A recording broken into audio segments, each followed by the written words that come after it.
Hi, I'm Emily, a mom just trying to do her best in this wild world. Here's how it all began. I remember the day it started, the first time I noticed something off about Mrs. Harrow. It was a regular morning. Lily was playing with her dolls in the living room, her laughter filling the house. That's when Mrs. Harrow walked in, her eyes narrowing as she watched Lily. "Be careful with those dolls, Lily. They're not cheap, you know." Lily, bless her heart, just nodded, a bit taken aback. I tried to brush it off as one of those days from Mrs. Harrow. But it was only the beginning. As days turned into weeks, her comments grew sharper, her patience thinner. One evening, Lily accidentally spilled some juice on the rug. It was an honest mistake, but Mrs. Harrow's reaction was harsh. "What have you done, you clumsy child? Do you have any idea how hard it is to clean these stains?" Lily's eyes brimmed with tears as she stammered an apology. I intervened, trying to defuse the situation. "Mom, it's just a rug. We can clean it." Lily didn't mean to. But Mrs. Harrow just stormed off, muttering under her breath. That night, as I tucked Lily into bed, her small voice broke the silence. "Mommy, does Grandma hate me?" It broke my heart. "Of course not, sweetie. She's just having a tough time." But even I wasn't convinced. Something was wrong, deeply wrong. I wanted to talk to David, my husband, about his mother's behavior, but he was always so swamped with work. I didn't want to add to his stress. Then came the incident that pushed everything over the edge. Lily was playing hide and seek and accidentally bumped into Mrs. Harrow's room, knocking over a vase. The crash was like a trigger. "You reckless little brat. Look what you've done." Mrs. Harrow's voice was like ice, and the slap that followed echoed through the house. I rushed in, my heart pounding. "Stop it. How dare you lay a hand on her?" Mrs. Harrow stood there, her hand still raised, her eyes blazing with something I couldn't comprehend.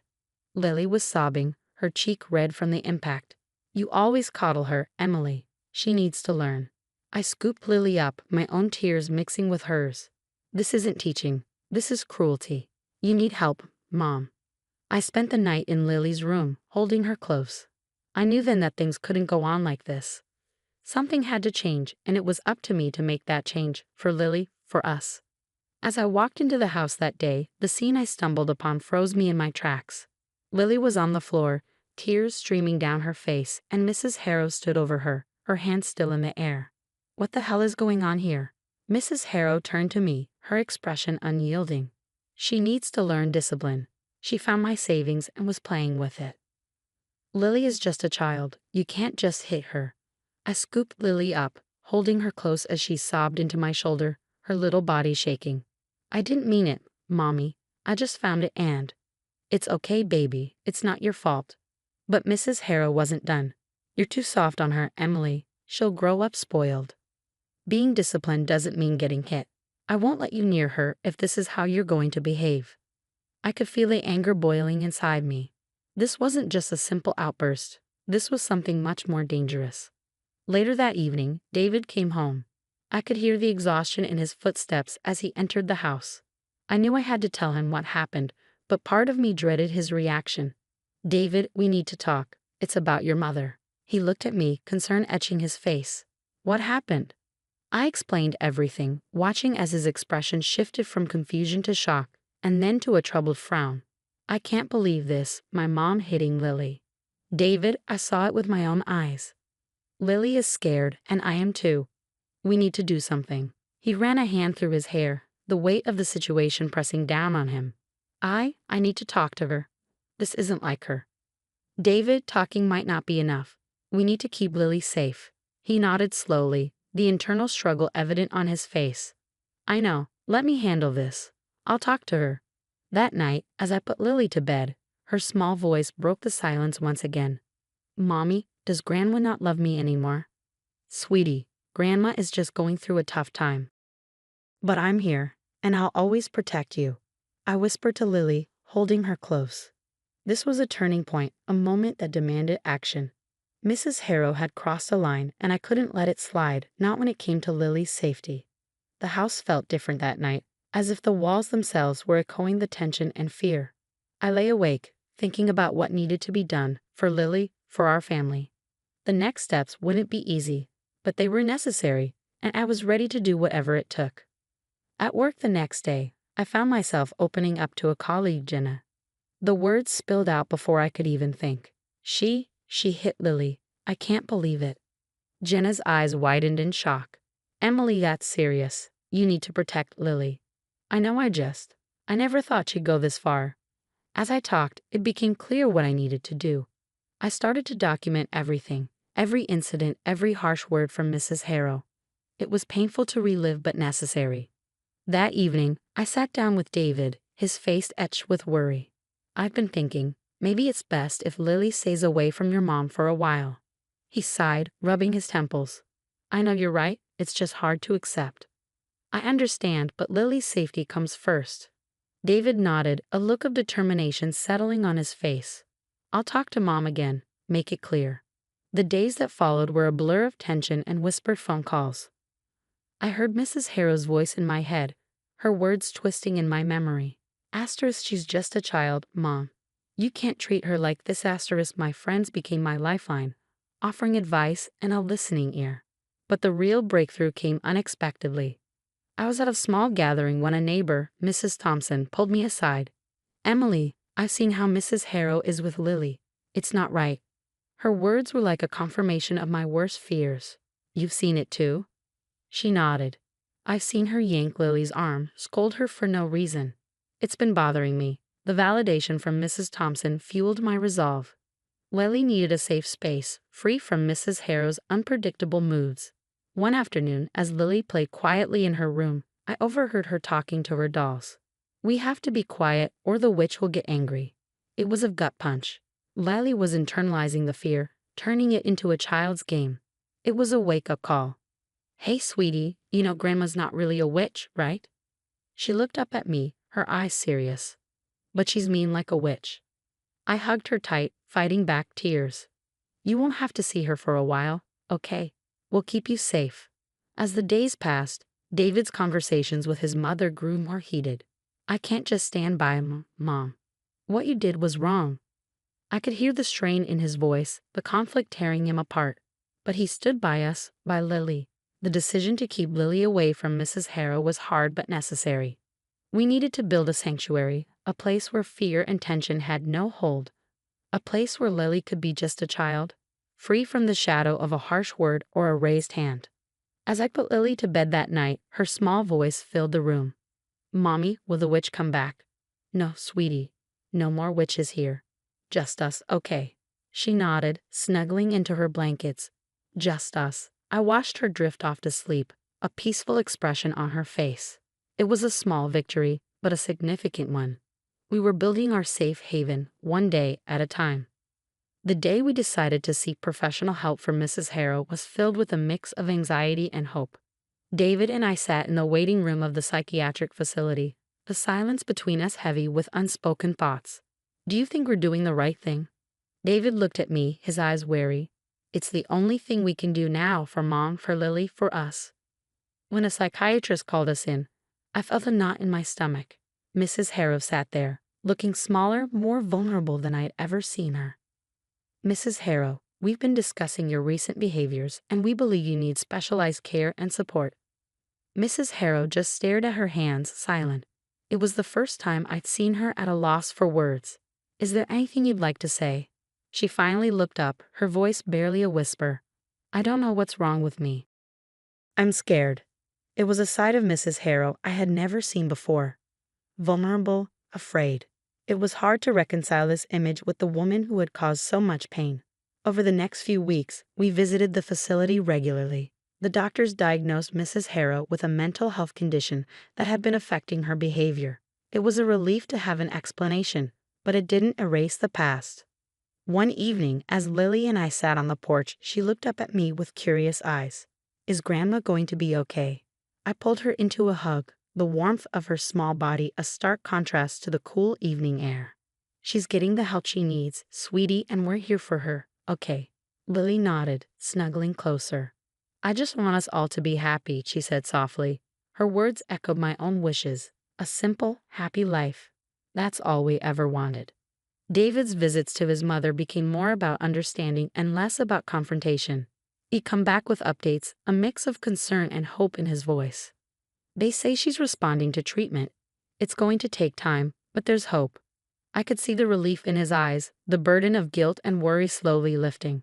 Maybe now we could start to heal as a family. The days turned into weeks, and slowly the atmosphere in our home lightened. Lily's laughter returned, filling the spaces that had once been shadowed by fear. One day, as we were having dinner, David looked at us, a smile tugging at his lips. "You know, I think we're going to be okay. We've been through a lot, but we're still here, still together." "We're more than okay," I replied. "We're strong, and we're healing together." As the story of our family unfolded, it became a testament to resilience and the power of seeking help. Mrs. Harrow's journey through mental health treatment, our journey as a family toward understanding and forgiveness. It was a path filled with challenges, but also with love and hope. Life had thrown us into turbulent waters, but we learned to navigate them together. And as we moved forward, the dawn of a new day brought with it the promise of peace, healing, and a stronger bond than ever before. The story of Emily, Lily, and Mrs. Harrow has come to a close, revealing the complexities of family dynamics and mental health. Here's a question for you to ponder. If you were in Emily's position, how would you have handled the situation with Mrs. Harrow? Would you have made the same choices or taken a different path? Your experiences and opinions matter, and I'd love to hear them in the comments below. Also, if you enjoyed this story and would like to hear more, please don't forget to like this video. Hi, I'm Emma, a 42-year-old widow. Today, I want to share a particularly painful memory from a day that was meant to be a solemn farewell. The sky was overcast, a blanket of gray mirroring the heavy hearts of those gathered to say their final goodbyes to Mark.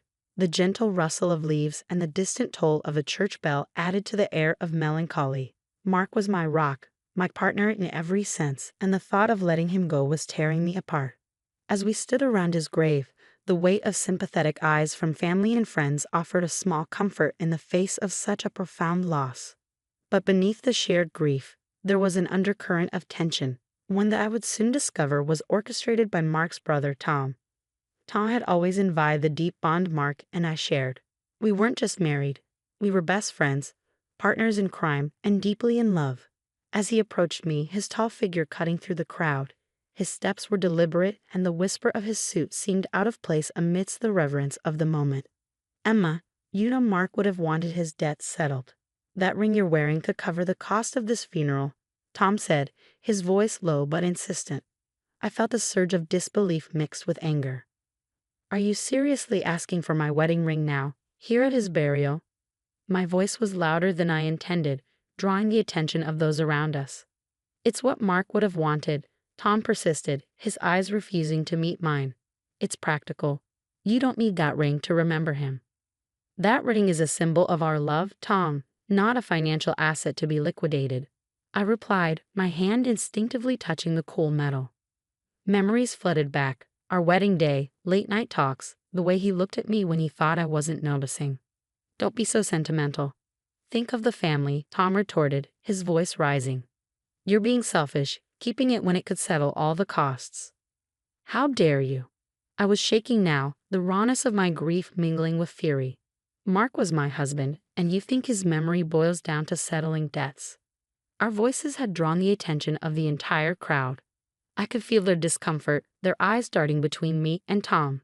An aunt, trying to diffuse the situation, whispered, "This is not the time or the place," her hand reaching out to calm the storm between us. He started it. I shot back, my tears finally spilling over. "I won't dishonor Mark's memory by haggling over his possessions as if they were mere chattels." Tom's face hardened. He took a step back, realizing perhaps that he had crossed a line he couldn't easily retreat from. "This isn't over, Emma. We'll see about that ring," he hissed before turning away, leaving me by the grave, surrounded by a crowd that had just witnessed the first crack in what had seemed like a united family. The funeral ended, but the rift it exposed remained, a cold farewell to Mark overshadowed by the chilling confrontation. As I stood there, watching the casket lower, I felt more alone than ever, clutching the ring that now symbolized much more than our union. It had become a symbol of the battle I would have to fight, not just for Mark's memory, but for my dignity and rights as his widow. The days that followed were some of the hardest I've ever faced.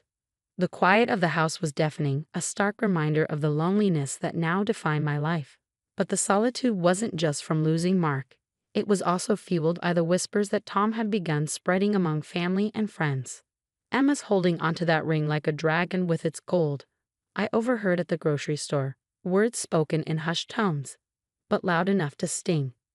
Doesn't care about anything but the money, that one. The accusations warped my grief into a mixture of anger and disbelief.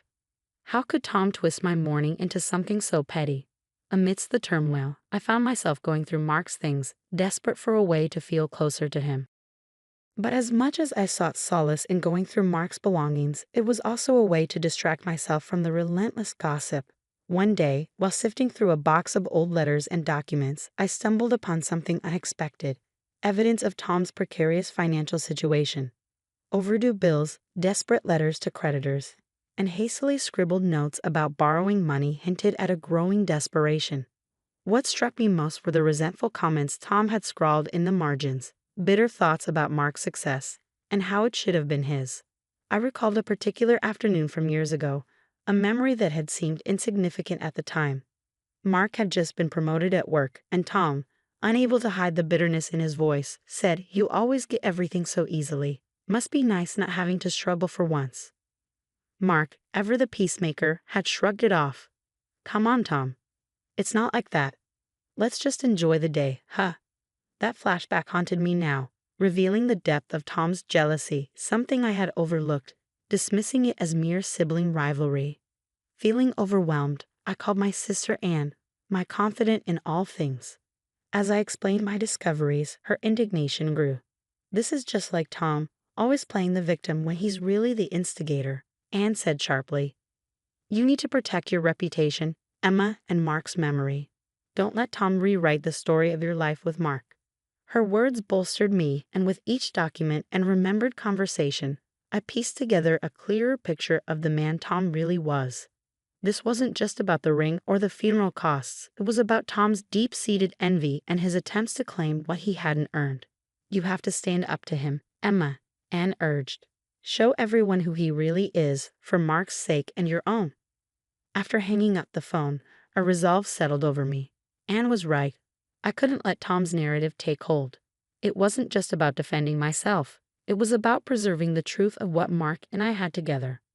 Armed with the newfound evidence and a plan to expose Tom's deceit, I knew what I had to do next. The battle lines were drawn, not just in defense of the tangible memories of Mark, but for the truth that deserved to see the light. As days turned into weeks, the tension within the family thickened like a fog, chilling and relentless. Tom's tactics escalated, his desperation palpable as he sensed control slipping through his fingers. The whispers about me grew louder, more insidious. At a family gathering meant to be about healing and remembrance, Tom seized his chance to strike again. "You know, Emma," he remarked loudly enough for everyone to hear, a glass of whiskey in his hand, "it's interesting how little we saw of you at the hospital towards the end. Makes one wonder where your priorities were when Mark needed you most." The room fell silent, the unspoken accusations hanging heavy in the air. I felt the stares, the doubt Tom was planting in their minds. My priority was always with Mark. I countered, my voice steady despite the turmoil, and sighed. "Unlike some people, I don't measure care with public displays but with real, constant support." Undeterred, Tom pressed on, his voice growing harsher. "If that's true, why cling to the valuables?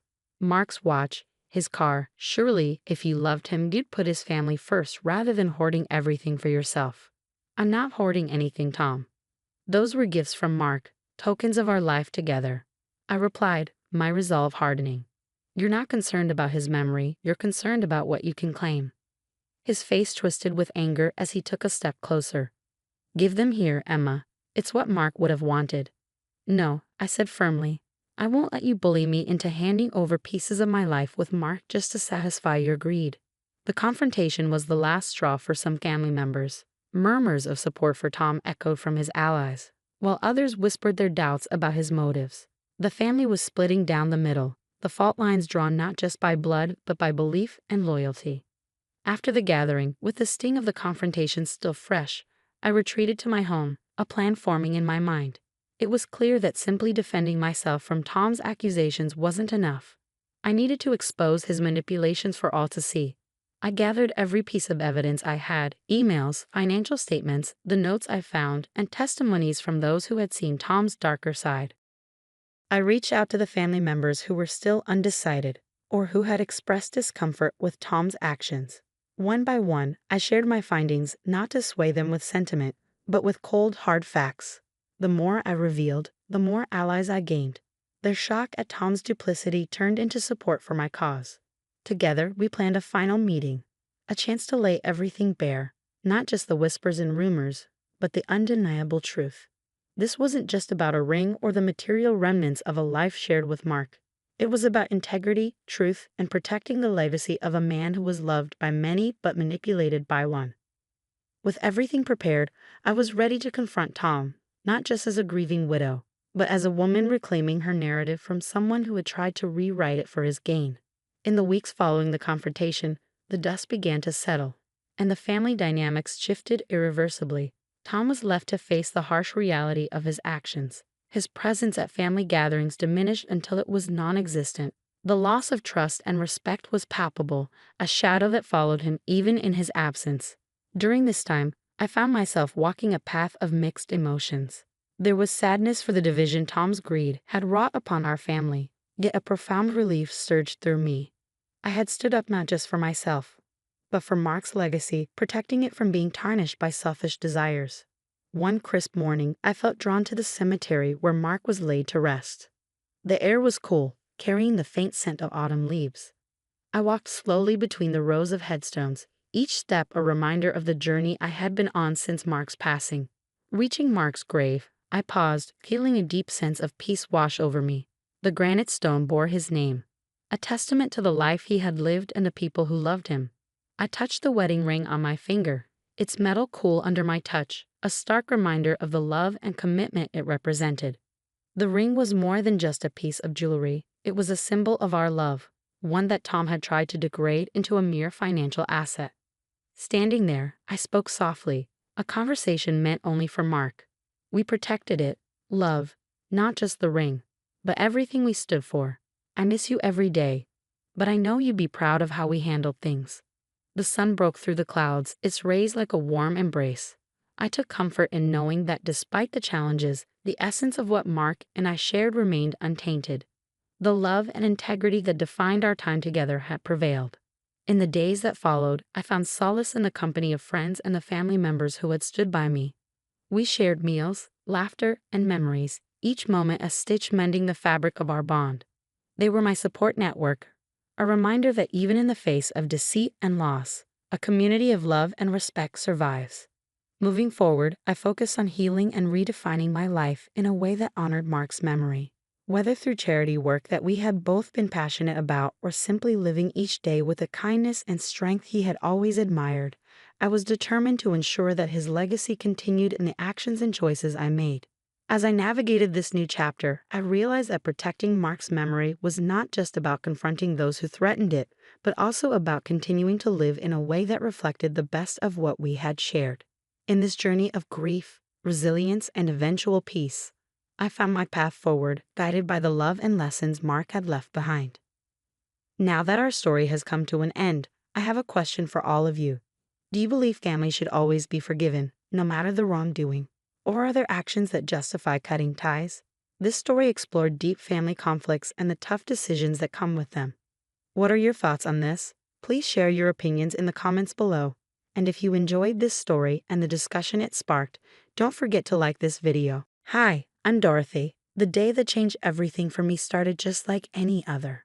I decided to surprise my kids with an early pickup from school, and we were all laughing and joking as we walked through the door. But the laughter stopped the moment we stepped into the living room. There she was, a woman I had never seen before, sitting comfortably as if she owned the place. Beside her was a little boy, maybe 4 years old. "Can I help you?" I asked, confused as my kids clung to me, sensing the tension. The woman stood up, smoothing her dress. "I'm Linda, and you must be Dorothy. I've heard so much about you," she said with a smile that sent a chill down my spine.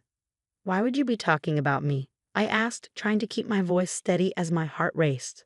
While she replied, a smirk playing on her lips, "Because we have something in common. Your husband. My lover. And this, she gestured to the boy, is our son. It felt like the floor had disappeared beneath me. That's impossible. My husband would never.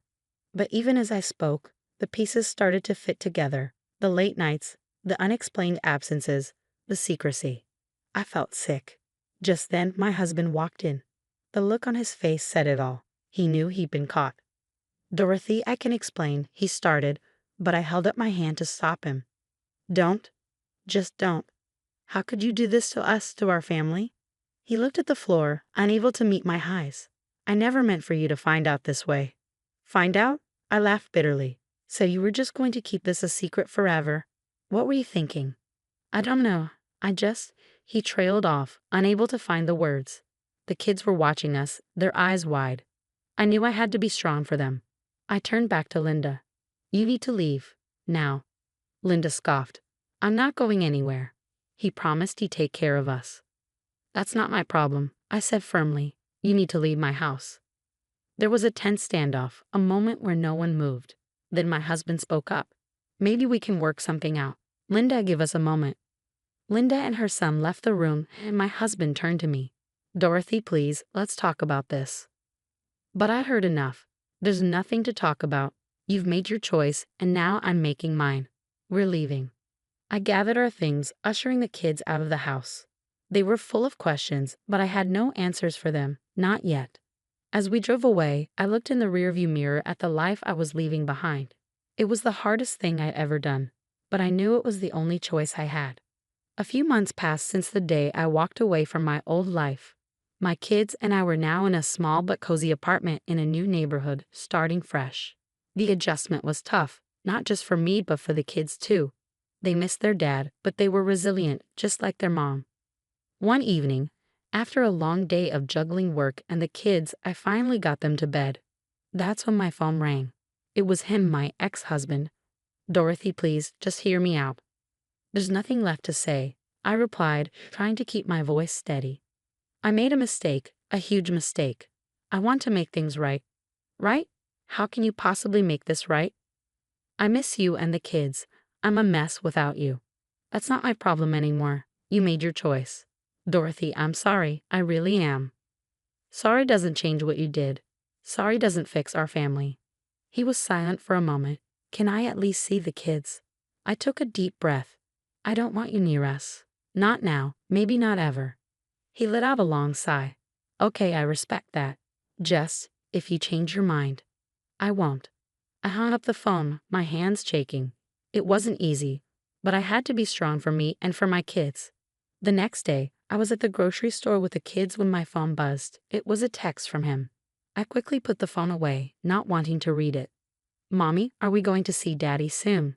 My youngest asked, tugging at my sleeve. I knelt down to their level. Not for a while, sweetie, but we have each other, right? They nodded, though I could see the sadness in their eyes. We continued our shopping, trying to keep things as normal as possible, but nothing about our lives was normal anymore. The days turned into weeks, and slowly, we started to find our rhythm. I was working 2 jobs to make ends meet, and every day was a struggle. But we were surviving. But I was managing. The kids were doing well in school, making new friends, and starting to smile more. One afternoon, after picking them up from school, we found a letter slipped under our door. It was from him, a long apology filled with promises and pleas for forgiveness. I read it, then tore it up and threw it away. That evening, I sat down with the kids. Your dad sent a letter. He's sorry for what he did. Do you forgive him? My oldest asked, looking up at me with curious eyes. I sighed. It's not that simple. What he did hurt us a lot. Forgiving him won't change what happened. They nodded, understanding more than I gave them credit for. As the weeks turned into months, I found strength I never knew I had. I was more than just a betrayed wife. I was a survivor, a fighter, a mother who would do anything for her kids. No matter what life threw at us, I knew we would make it through together. A year flew by, and life settled into a new normal. I had worked tirelessly, and it paid off. I was promoted at work, a recognition that felt like a small victory in my larger battle. One crisp autumn morning, as I was dropping the kids off at school, my colleague Jenna called. Dorothy, have you heard the latest about your ex? No, and I don't care to. Well, he's in a bad spot. Linda left him, and he's drowning in debt. I paused, taking a moment. Not my circus, not my monkeys. Still, it must feel like some kind of justice, right? I'm more focused on my own life, Jenna. We hung up, but her words lingered in my mind. Despite everything, I couldn't help but feel a pang of something, not pity, maybe just the remnants of a life I once thought I'd have. The day went on, and I immersed myself in work. My kids were thriving too, making friends, excelling in school. It seemed we were all doing better, moving on. Then came the school's annual fall festival. The kids were excited, dressed in their costumes and buzzing with energy. We were enjoying a puppet show when I felt a tap on my shoulder. It was him, my ex-husband. Can we talk? I took a deep breath. Not here, not now. I just want to see the kids. I've missed so much. They're doing fine, better than fine, actually. I know I messed up, but I want to make things right. Making things right doesn't mean you get to walk back into their lives like nothing happened. He looked down, defeated. I'm their father, Dorothy. I have a right to see them. You lost that right when you decided to have another family. We were interrupted by the kids running over, excited to show me their crafts. Mommy, look what I made. I smiled at them, my heart swelling with love. It's wonderful, sweetie. As they ran off to play more games, he lingered, watching them. Seeing them like this, happy and healthy, it's all I wanted. I turned to him. They are happy and healthy because I made sure of it, because I picked up the pieces you left behind. He nodded, understanding the unspoken message.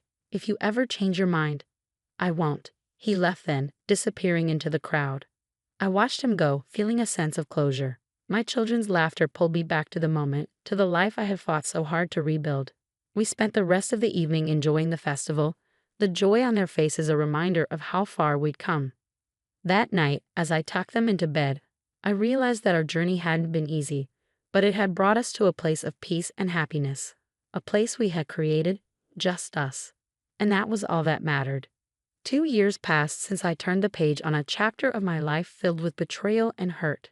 In its place, I had written a new story, one where my children and I were the main characters, living a life of stability, happiness, and growth. I had become something of a role model in my community, often speaking at events to inspire other single mothers. It was at one such event, a sunny Saturday afternoon at a community gathering, where I was sharing my story with a group of women.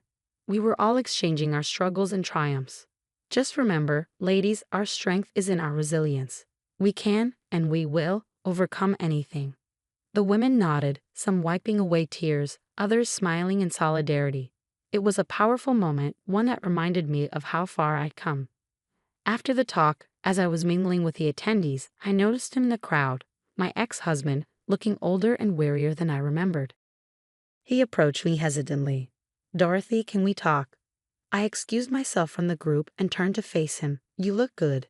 You all look really good. Thanks, we are good. I've been wanting to talk to you. I've changed, Dorothy, really changed. Change is good. It's necessary. I know I can't undo the past, but I want to be part of your and the kids' lives again. I took a moment, letting his words sink in. It's too late for that. We've moved on, the kids and I. We're happy.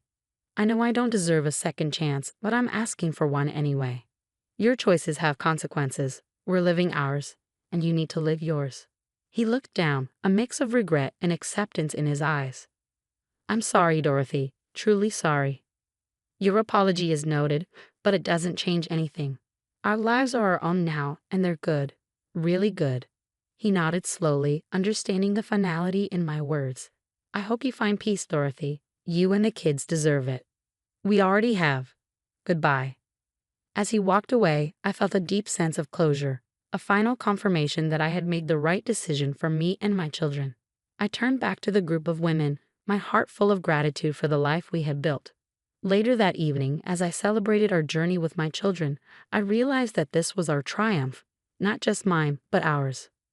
We have faced adversity and come out stronger on the other side. We had found happiness and peace. Peace in our own little world, a world we had created together. Mom, are we going to do something fun tonight? My youngest asked, pulling me back to the present. Absolutely. How about a movie night with popcorn? Their cheers filled the room, and as we settled down to watch a movie, I looked at their faces, lit up with excitement and joy. This was my victory, our victory. A life rebuilt on our terms, full of love, strength, and endless possibilities. The story of Dorothy's journey has come to an end. Her resilience and determination led her to a new life of independence and happiness. But here's a thought-provoking question for you. Do you think Dorothy should have given her ex-husband a chance to be part of her and their children's lives again? Or was her decision to move on without him the right one? Share your thoughts in the comments below.